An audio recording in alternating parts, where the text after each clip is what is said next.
Do you want me looking or no? I never quite know.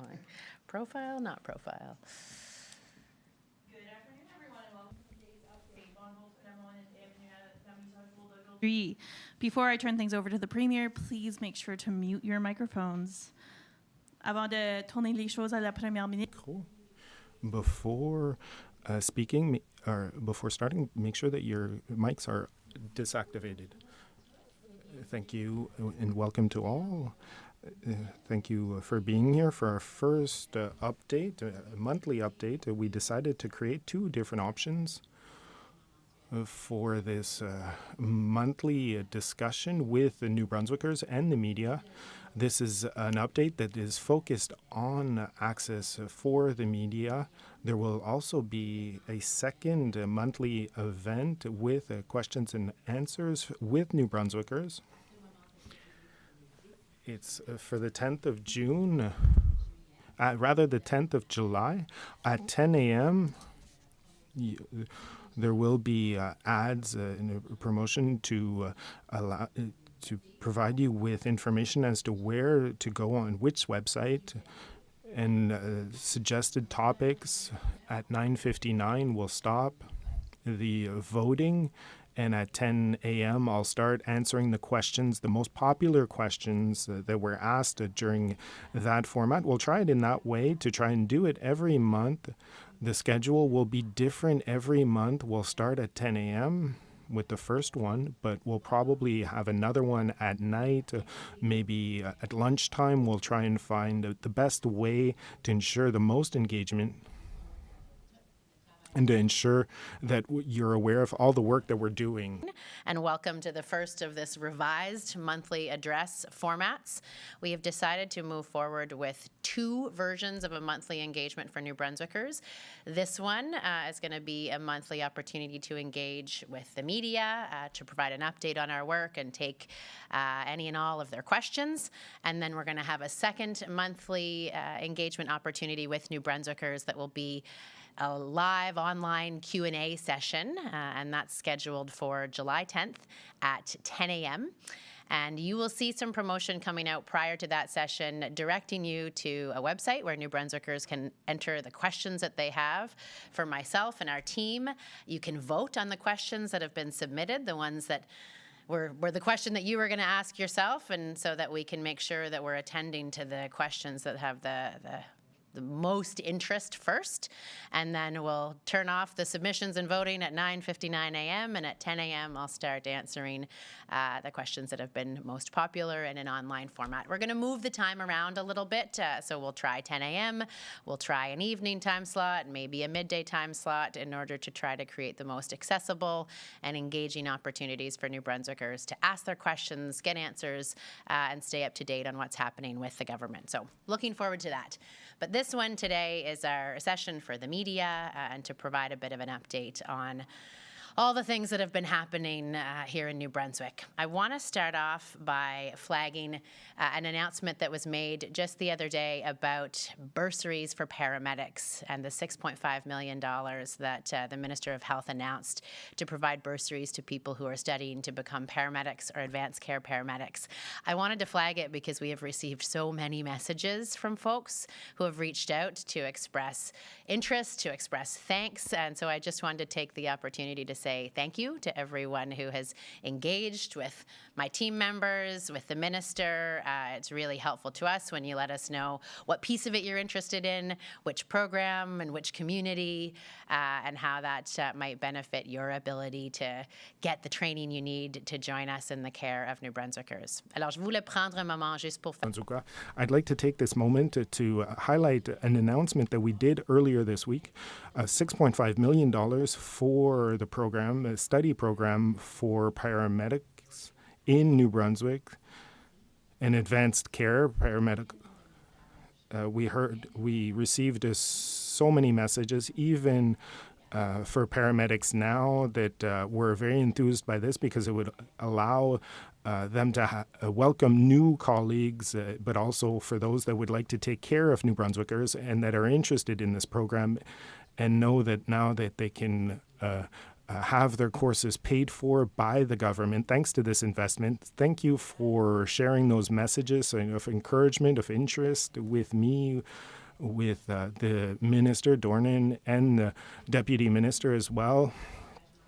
We always appreciate your messages, positive, negative, your suggestions. If you support what we're doing, if you have suggestions as to how we can improve what we are doing or offering, I just wanted to recognize that participation.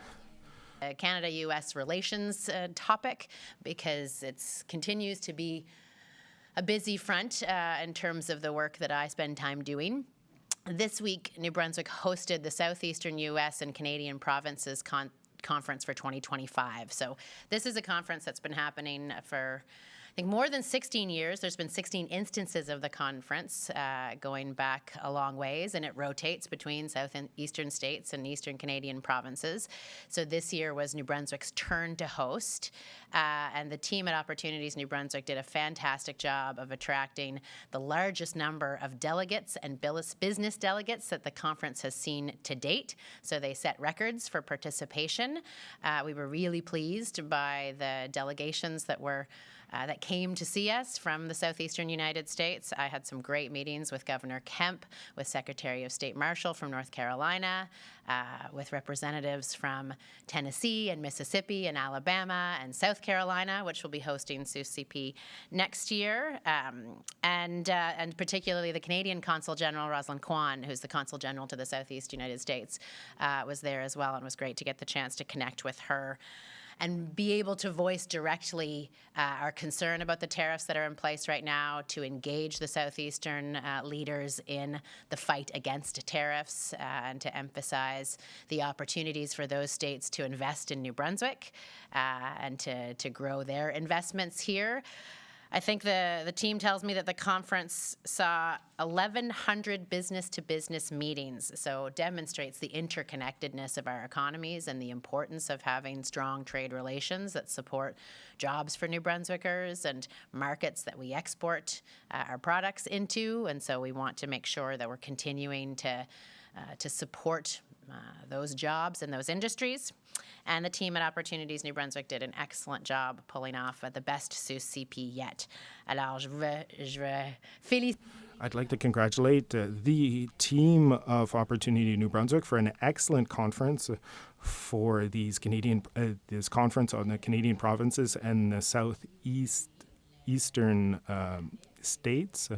We spoke about tariffs, spoke about stronger voices to criticize those tariffs. We asked them to speak more strongly out against these tariffs that have been imposed on businesses in New Brunswick. And we are looking forward for all of the positive outcomes after these meetings, with the meetings that we had with the different provinces, with Quebec, Ontario, and with the southeastern states. Of American-Canadian relations, or New Brunswick and neighboring states relations, is an engagement with the New England governors and Eastern Canadian premiers that's happening in Boston on Monday. So I will be heading down along with my colleagues from Ontario and Quebec and Nova Scotia and PEI and Newfoundland to engage with the governors of the New England states and to continue to have conversations about both the fight against tariffs as well as about critical files like energy, where we're integrated and do a lot of work together. So we're going to continue to try to build and manage the trade partnerships that matter to New Brunswickers and to New Brunswickers' jobs, to continue to make sure that our goods are being purchased by the U.S. And that we continue to have access to what we need to grow our economy here while we recruit more allies in the fight against tariffs. Alors, New Brunswick will go to Boston for a conference with governors from New England and Eastern Canadian premiers, Newfoundland, Nova Scotia, and PEI. We will get together on Monday in Boston to continue speaking about the fight against tariffs and to speak about energy, because it's a file where there's much integration between our economies. We're going to continue to protect our economy and to increase opportunities that we have for jobs here in New Brunswick, and to continue to sell the products that we create here. And we want to recruit more allies in this fight against tariffs. But we'll now move it into Canada. I want to talk a little bit about internal trade. New Brunswick announced today that we have removed another 5 party-specific exceptions from the Canadian Free Trade Agreement under the Procurement chapter. So this is on Atlantic Lottery Corporation, wastewater commissions, the Regional Service Commissions, the Fredericton Area Pollution Control, Greater Moncton Sewerage Commission, as well as newly created entities like Crown corporations. So that's in addition to the 10 exceptions that we removed in March. And we are committed to continuing to review all of the party-specific exceptions and to tear them down to remove trade barriers within Canada. Nous sommes vraiment engagés à réagir. We're committed to looking to study all of the ESPs here, or the PSEs here in New Brunswick. That's why I'm very proud that we eliminated another 5 party-specific exceptions. We eliminated another 5 New Brunswick party-specific exemptions from the Canadian Free Trade Agreement. That is in addition to 10 that we already eliminated in March. we removed half of them, but we're continuing to work on eliminating others for internal trade within the country. There were two bills that I'd like to highlight that received royal assent because they're very important bills. The first is on labor mobility, allowing anyone, and it's starting now because it received royal assent, everyone that is a regulated profession title can anywhere in Canada can come and work in New Brunswick from the first day that they arrive here. That's something that's very important. We're seeing that other provinces have more difficulty with that access to the labor force, but we removed that barrier. You can come and work here starting from day one with your diplomas, your certificates from other territories and provinces in Canada. And there's also the bill on Liquor Control Act that removed personal exemptions. So we're continuing our conversation and the work with other provinces so that they can also mutually recognize direct-to-consumer sales. We see a lot of positive progress on this file. Important pieces of legislation that received royal assent last week, and that was our bill on labor mobility. That means that if you have a Canadian credential from another part of the country, you can be recognized to work immediately upon arrival in New Brunswick, day one. No pauses, no breaks. If it's good enough for PEI or Manitoba, it is good enough for New Brunswick. We want to make sure that we have access to the Canadian talent that we need to continue to grow our economy and serve New Brunswickers. And so we're excited that that's received royal assent, and that removes barriers to labor. We know some other provinces have some sticking points on that front, but New Brunswick and the team here in government and post-secondary education training and labor did a great job engaging with the registrars and others to develop a solution that works for workers day one upon arrival in New Brunswick, and will address some of the barriers to free labor mobility across our province and the country. And then we also advanced the changes to the Liquor Control Act that allow for the removal of personal exemptions and the framework for direct-to-consumer purchases of alcohol that are mutually recognized with other provinces. So now we're doing the work of making sure the other provinces are moving along on their direct-to-consumer legislation so that we can have the movement of great New Brunswick spirits to places like Ontario and beyond, and vice versa. Okay, second to last subject on my list, and that is nation-building projects. There's been a lot of conversation over the last couple weeks since our first ministers' meeting in Saskatoon about the kind of nation-building projects that Canada is going to undertake and the role that New Brunswick is playing in those. So we were really pleased to see the Prime Minister identify the Eastern Energy Partnership as one of the first 5 nation-building projects that he mentioned, and we were also really excited to see New Brunswick's priorities featured in the other 3 as they talked about pathways to critical minerals, next generation nuclear, and trade diversification infrastructure. So there's lots of pieces there that New Brunswick put forward as priorities to develop our ports and their connections through Canada and to the world, as well as developing our minerals responsibly for New Brunswickers and Canada's benefit. And of course, the conversation that we've been having about the future of nuclear in New Brunswick. Alors, c'était vraiment... It was really encouraging to discuss about those projects. We are working relentlessly to make sure that this Eastern Energy Partnership will go forward so that we can have results faster. We had the support of the Prime Minister for New Brunswick. It was encouraging to see that we also are in 4 and 5 nation building projects. We're happy to see that New Brunswick is recognized as a leader in this nation building projects, and we are here to help with the development of the Canadian economy, and especially with the energy partnerships. We will be a superpower when it comes to energy, and New Brunswick is here to participate and to help make New Brunswick important for Canada. Ports that are already moving goods from St. John to Saskatchewan to Vancouver, the work that they've been doing up at the Port of Belledune to build relationships into Europe with their sister ports, that's going to allow for many more ships to come through there and help us move goods and ensure that Canada's trade is diversified across the world in ways that benefit New Brunswickers and New Brunswick businesses. I think that's it. And then the last one to update that is related to that was the more recent announcement that the Prime Minister made on NATO spending and his intention to ensure that Canada meets their 2% of GDP commitment to spending on defense very quickly. Gesundheit.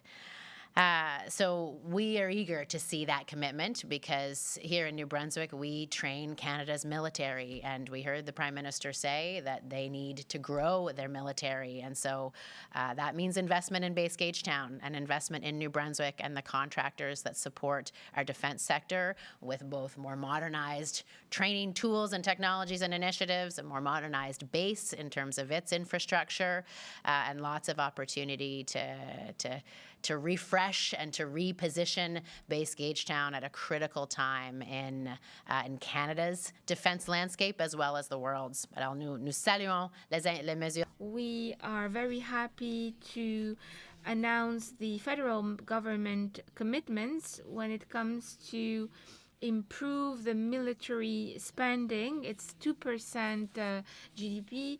We are one of the most important places in Canada to train the military, so they will invest further in Gauge Town, in the technology, in the partnership.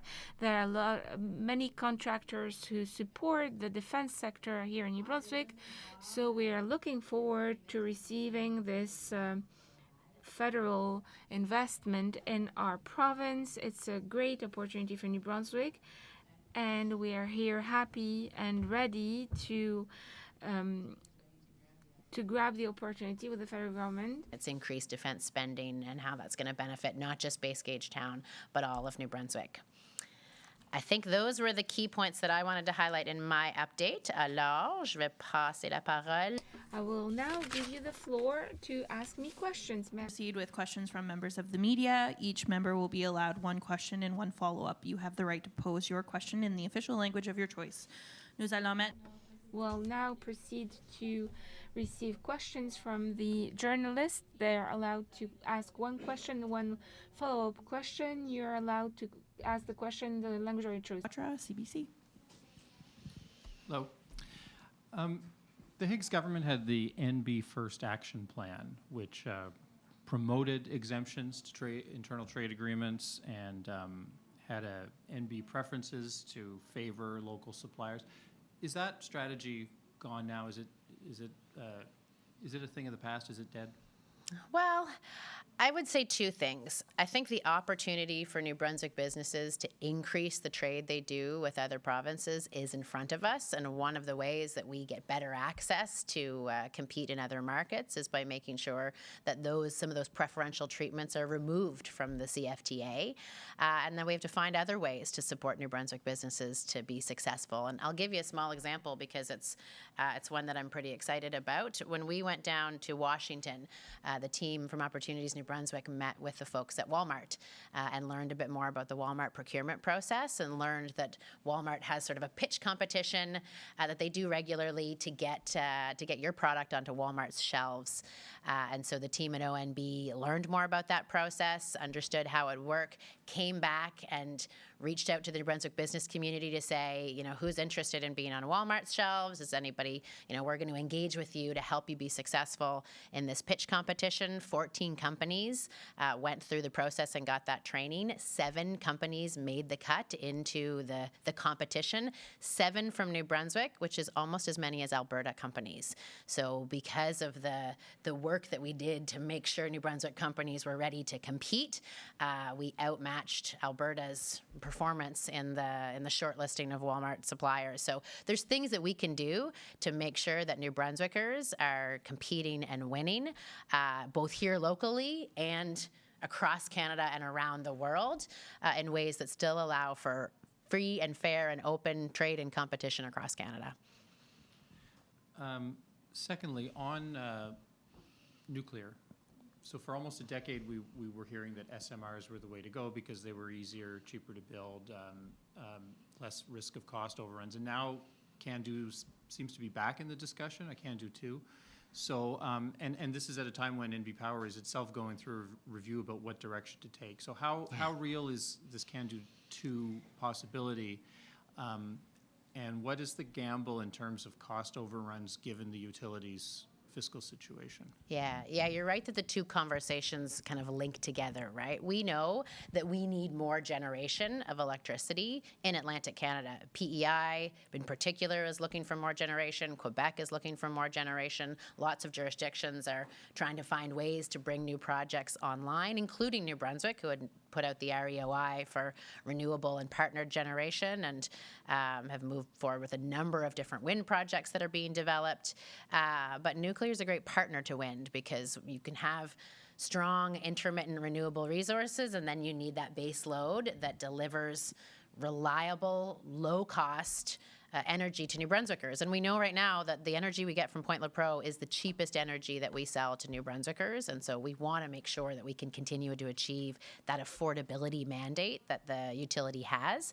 And so we're looking now at all forms of nuclear because there was a time when that second nuclear was a project on the table and a site was prepared for it and the evaluations were done. Nuclear has come a long way since then, and certainly the team at CANDU have been investing in their next generation reactors. We're seeing other provinces looking at putting those orders in and expanding that production. So it's a time when we might be able to get some of the benefits of scale as that production increases. So it's changed the financial picture a little bit for what a next full reactor might cost at a time when the SMR technology development path has been it hasn't gone to the timeline that maybe people anticipated 10 years ago when they were excited about how quickly this technology could come online. And so we're looking at all options.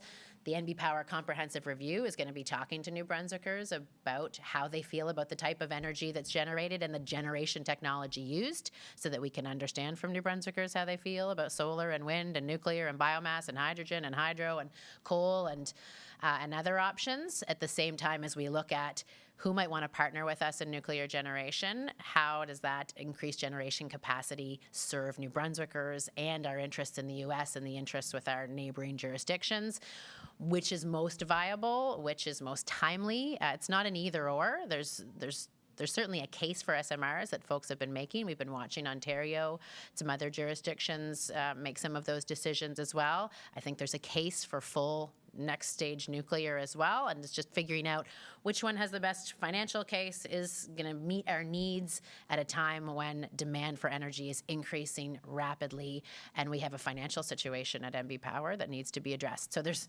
all of these pieces sort of moving in tandem with the comprehensive review, with the evaluation of generation technologies, with the conversation with partners like the federal government, Canada Infrastructure Bank, that want to be involved in projects like this. So they're moving at the same time, but you're right that CANDU 2 and a full nuclear reactor or large-scale reactor is back on the table and being considered. Alexandre Boudreau, Could have Acte just said Nouvelle. that first, hey? Sorry. Bonjour. Hello. You've removed 5 exemptions with the Canadian Free Trade Agreement. I heard you mention exemptions with the Crown corporations. You said it was excluded, we will keep them. But this is what you're removing now. I would like to understand why. Is it the federal government who made pressure? What is the impact on removing these exemptions? We're not removing it. I can clarify maybe the exemptions that we're removing now are exemptions related to the procurement chapter with the Crown corporations. What's not on the table is that we're not opening the retail of alcohol for the public. We are continuing with the same ways we did business with the Crown corporations. So we're not removing the Crown corporations, but the regulations related to the procurement are changing because we allow the Crown corporations to have their own method to establish their procurement, and that's what we're moving now. Just to clarify, it's for the procurement of the Crown Corporation, so they will be able to find supplies outside of New Brunswick. They're not forced to have their procurement inside New Brunswick. Yes, exactly. Another question. In the Higgs government, we had discussions about Pointe-le-Pro. We talked about the ownership. Is it still on the table, the construction of a second reactor?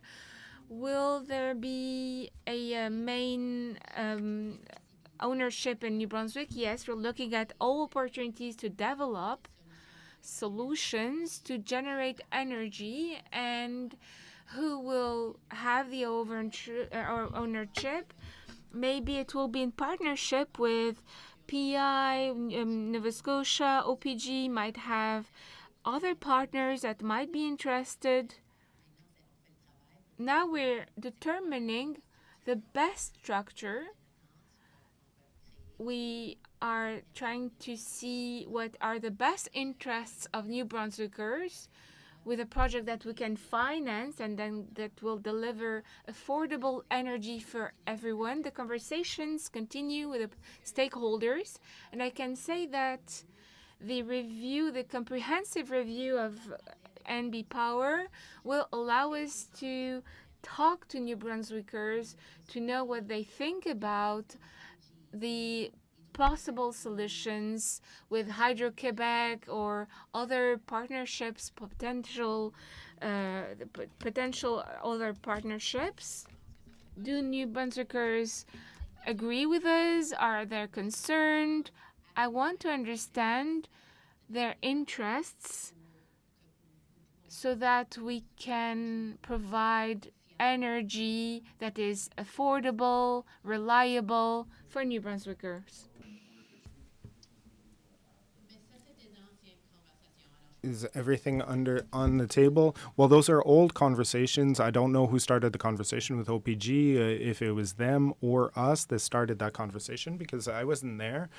All I know is that those discussions started, and there was maybe a pause on them because they couldn't attain a certain objective at that time, so the pause was made. We're continuing to evaluate all of the possibilities, all of the partners, all of the options are on the table to see what is best for New Brunswickers. PHCO TV, please unmute your mic. Hi, can you hear me? I can hear you, Aiden.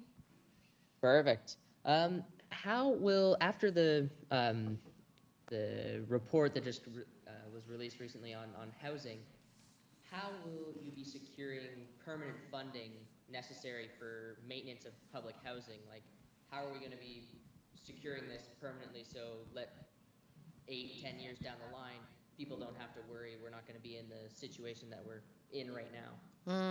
Yeah, I appreciate that question, because certainly the Auditor General made quite visible what many people knew to be true, which is that the state of public housing in New Brunswick is very poor and needs addressing in ways that it hasn't been addressed for the last 30 years.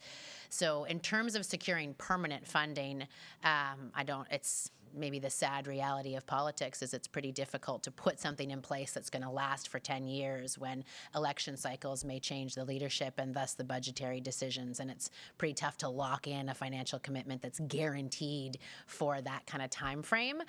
We are negotiating constantly with the federal government in order to support our housing projects and initiatives, because the construction of new public housing is something we also need to do, and the federal government is keen to partner on that front, as well as to support making sure that New Brunswickers have safe, quality, affordable places to call home. So I know that Minister Hickey has been an excellent advocate on this file and has already started advocating for more funds in next year's budget, and to see those funds continue to reach the level necessary in order for us to maintain this housing in a way that any of us would be happy to live in and can live comfortably and in a dignified way with our families. years. So there's lots of work to do to try to get the funds and budgets up to a place where they can cover the maintenance required for our public housing. Aiden, your follow-up? And speaking with local Indigenous groups, they're kind of worried that the province might go down the same path as we've kind of seen in Ontario for these big nation-building projects. How have you started consultation with Indigenous groups in the province to about nuclear or other mineral extraction in the province? Yeah, so we've been talking with First Nations groups in the province for, well, certainly ever since the swearing in, but I'll say personally for the last number of years, engaging with communities both on their priorities, on the interests of their communities, their neighboring areas, and the province's resources. And specifically when it comes to mineral development, we reached out and identified the possibility to the chiefs a number of months ago, met with all of the chiefs to discuss the landscape for critical minerals in New Brunswick and the opportunities that were in front of us, and have been engaging them in those conversations. And so on the nuclear front, more specifically, there's been some conversations with the communities certainly surrounding the current LaPro site in Lorneville, and more work. Well, we're constantly in conversation with First Nations leadership and communities here in New Brunswick, and so the mineral conversation has now been on the table for a number of months with them. And yeah, I was just talking with Chief Terry yesterday about opportunities for energy developments and partnerships for his community and others. So it's an ongoing and constant conversation. Thank you. Hina Alon, I should Canadian say Press. Chief Terry Richardson of Pabineau. Sorry, I should make sure it's clear for folks. Hina, did you say? Hi, Premier. Hi, Hina. I was wondering about the June 16th meeting and with the New England premiers, New England governors, along with some of our premiers. Can you elaborate a little bit more about what you're going to be talking about when you say fight against tariffs and critical files like energy? Yeah, this meeting has come, well, the New England governors and Eastern Canadian premiers is a group that has a chair and a regular cycle of meetings. And so the Eastern Canadian premiers will be going down to Boston to meet with this group of New England governors to talk about tariffs and our economic relationship, because we would like to continue to encourage them to work through their channels and their business leaders to make clear to the administration how tariffs are hurting Americans and Canadians. And the conversation about energy is one that they're very keen to have, because as you probably know, New Brunswick supplies a lot of energy products to New England. It's, I think 90% of the cars in Boston are driving gas that comes from the Irving Oil Refinery and comes from us. Obviously in Maine, we supply a good portion of their electricity.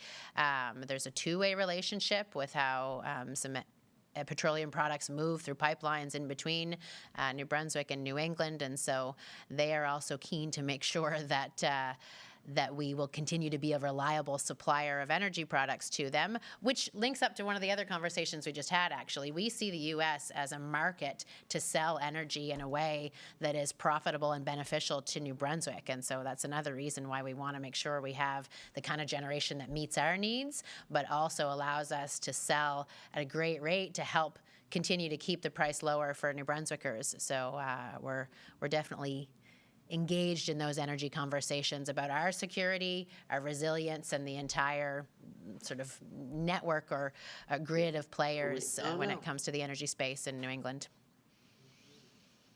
I also had a follow-up. One of the main points there is how the Premier is going to address the real problem, which is Donald Trump and his policies about the tariffs, about visitors, about everything else. How is that conversation going to be brought up and moved forward?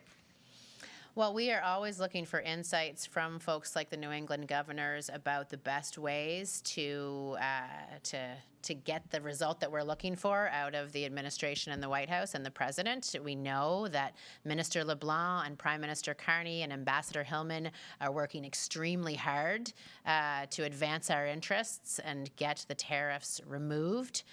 Those conversations are active and moving along every day, and so we continue to engage with Dominic and Prime Minister Carney on the ways that the premiers can support that work and make sure that all the things that we're doing, whether it's with the governor of Georgia or the governor of New Hampshire or businesses in those states, to make clear how this is hurting, the microbreweries of North Carolina, how this is hurting the manufacturing sector in Georgia, and how we can get those messages through to the people that we hope can influence the president to move off of his 50% tariff on aluminum and his tariff on autos in Canada and land in a place where we have the kind of free and open trade that we've had before.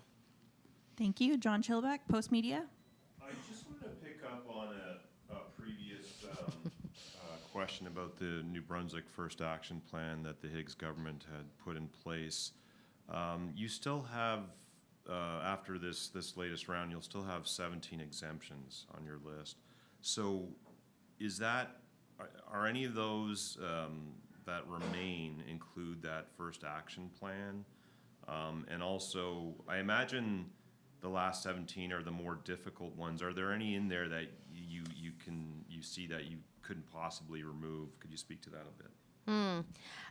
Only a bit, John, unfortunately. So I don't have the New Brunswick First Action Plan memorized, and I couldn't tell you what pieces of it are or aren't in the remaining 17 exceptions. So I can go and do that work, and we can do that comparison so that I can come back to you with it. I just, off the top of my head, don't have it in view of what things they specify there and how that impacts the work that we've been doing to get all of these exemptions off. So and similarly, I can't tell you of the 17. There's 2 that I think are the next that are ready to go, and there's 3 that I don't think we're ever going to be able to get rid of. So I can work with the team to get you a better level of detail on that. But I will say broadly, the sticky ones that we've talked about before in this room are resource related, right? It's the ability to cut crown wood and process it, and we have some of those minimum requirements on things like the crab fishery. And so where it's natural resources that are critical to New Brunswick's economy and identity,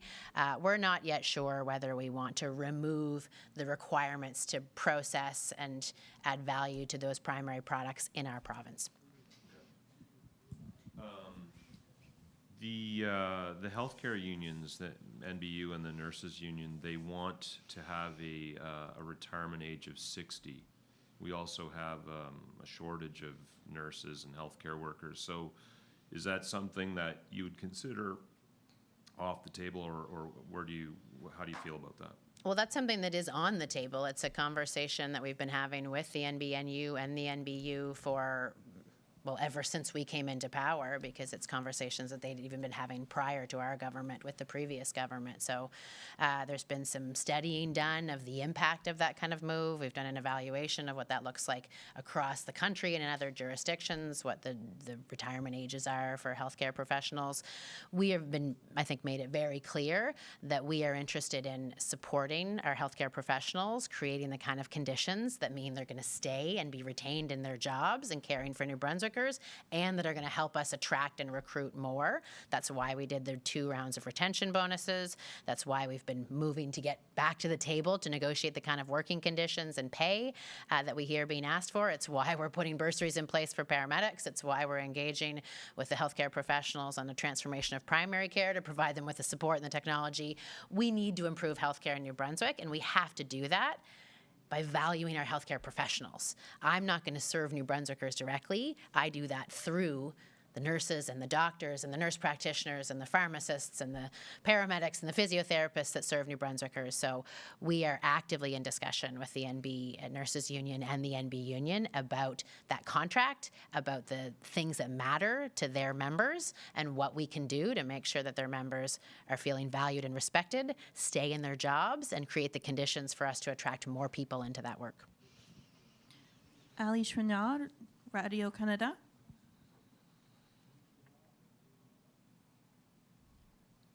Alors, on semble s'approcher d'une... We seem to be getting closer to an agreement with the United States with the tariffs. What's your reaction to that? Answer, we're encouraged that the Prime Minister Carney, Minister LeBlanc, and Ambassador Hellman are working relentlessly to try and remove those tariffs. Everyone in New Brunswick would like to see us attain that objective. We're encouraged to see that the Prime Minister is making progress with these discussions, and we look forward to seeing continued progress up until we see no longer any tariffs imposed on New Brunswick in Canada. What's happening on the ground in New Brunswick with tariffs? Which sectors are most affected? Answer, the tariffs that are in place are those on steel, aluminum, and car vehicles, automobile vehicles. There are a number of businesses here that deal with aluminum, steel, Apex in Moncton, Ocean Steel in St. John. And there are others as well where cans, beer cans, those that are producing beer cans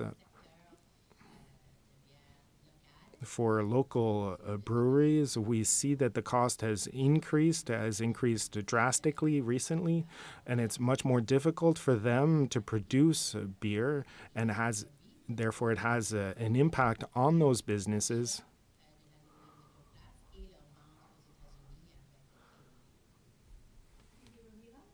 Global News. Hello, Premier Holt. Alberta and Saskatchewan say they're bringing back U.S. alcohol to their shelves. What's your stand on this? Follow suit with Alberta and Saskatchewan, or keep the U.S. alcohol off the shelf for now? Yeah, we're keeping the U.S. alcohol off the shelves for now, with the exception of our agency stores, where we put the former inventory that we had sitting in warehouses has gone out to agency stores. But we have seen New Brunswickers starting to adopt local products in greater and greater numbers. That's great news for us in so many fronts. It's great for those producers and the jobs that they are generating here in New Brunswick. It gives them the kind of scale that'll help them move into new markets in other parts of Canada. So until the tariffs are off, we are not prepared to welcome back U.S. alcohol yet. Awesome, thank you. Avery McRae. Afternoon, Premier. Just wanted to ask again about that trip coming up again on Monday. You talked about what you're going to hopefully accomplish there. Is there one thing on your list that if you can check off that box when you're hopping on the plane to come back home, you would deem the trip successful? Oh, that's a great question, Avery. I mean, ideally, what we would get is every governor present and every governor represented under the New England governors, because that includes New Hampshire and some Republican states, agreeing to articulate in loud and formal terms their objection to the tariffs to their administration. That would be a win, because we have some of those states that haven't yet come out in ways that support that position, and some of them that are influential. So if we can get everyone agreeing that the tariffs are negatively impacting Americans and passing that message on to the White House, that would be a win. You were just asked as well about where New Brunswick stands when it comes to American booze, and you touched on the fact that New Brunswick brewers and companies are doing quite well right now. Maybe I'll ask on that point, what does this potentially mean for New Brunswick breweries going forward to see this boom that they're seeing and hopefully continues moving forward once everything, hopefully one day, gets all sorted out again? Yeah, well, the good news is it means growth. Where they're seeing more and more sales by New Brunswickers for their product, that gives them the chance to invest in more staff, to expand their capacity, and with that expanded capacity comes the opportunity potentially to do business in other places, because you sometimes need to be able to fill a truck. You know, you have to have the right amount of pallets to fill a truck to make it worthwhile to send it to Nova Scotia or Quebec or somewhere else. And so if you don't have that scale, then it doesn't make sense sense to send a partial load. But if the volume of purchase in New Brunswick by New Brunswickers for our incredible craft alcohol products is going up to the point where we're giving the producers that scale, they can then send loads into neighboring provinces and start to expand their own customer markets at the same time as we're opening up direct-to-consumer opportunities in other provinces. And so I think that I don't want to say that it's all sunshine and roses, because we do have those aluminum tariffs that are impacting the sector as well. But it is great to see the loyalty and the support that New Brunswickers have shown to our craft alcohol producers and how that increase is helping. So I'd encourage people to do that across the board, not just with craft alcohol. I feel like this is the same message I gave the first time I was in here, but New Brunswick food products, New Brunswick tourism destinations. We have incredible places to explore, and now is the time to do it. We have incredible agricultural and seafood products and craft products and others. So there's just never been a better time to buy New Brunswick. And see the benefit that has on our neighbors and our entrepreneurs, their employees, and our economy overall. Alexander Johnson, All New Brunswick. Good afternoon, Premier. To go back to the removal of free trade exemptions, I was just wondering if you could talk a bit more about how procurement has worked up until now with Atlantic Lottery Corporation and the other entities mentioned in today's release, and what you expect will change with these exemptions lifted. Ooh, I can try, Alexander, but I'm not an expert on procurement at Atlantic Lotto or the other wastewater commissions and regional service commissions. The exceptions meant that they were allowed to prefer and to procure locally rather than competitively, as the broad intent of the Canada Free Trade Act was. So by removing the exception that allows them to provide local preference, that means that that their procurement will be open to competition from bidders from all over the place. How that will change the actual result in terms of who they do business with would remain to be seen, because New Brunswick has some phenomenal companies that supply regularly to Atlantic Lotto and others and win that business fair and square because of the quality of their product and the competitiveness of their pricing. And so I'm optimistic that we will see that the amount of New Brunswick content in those supply chains remains high, but I don't have the details on the specific levels of New Brunswick content in Atlantic Lotto's procurement. So maybe that's a nice project for you. Thank you, I appreciate that. And to switch back to electricity, our neighbors in Nova Scotia are talking about a lot of potential for offshore wind. And I was wondering if you could talk to what your government's stance is on offshore wind development in New Brunswick. Well, New Brunswick has a lot of wind assets, but as we assess them, we see a lot of wind assets in the north of the province, a lot of wind on the west of the province, and we tend to find that onshore wind projects can be developed more quickly and less expensively, and so that's the route that we have been going, is evaluating and approving onshore wind projects like the Birchall project down in St. John and others that are moving forward. We have done some assessment of the capacity for offshore wind, but given the additional cost and challenge of those kinds of developments, right now we're excited by the potential to develop the onshore wind assets that we have. And sorry, you had asked the question about Nova Scotia. So yes, we're very supportive of New Brunswick playing a role in helping Nova Scotia with the kind of infrastructure they would need should their offshore wind development be successful. Then they'll want to wheel that in and through, and we're on board with the Eastern Energy Partnership to help them do that. Merci tout le monde. Voici la fin. Thank you to all of you. This is the end of the update for today. Concludes today's update.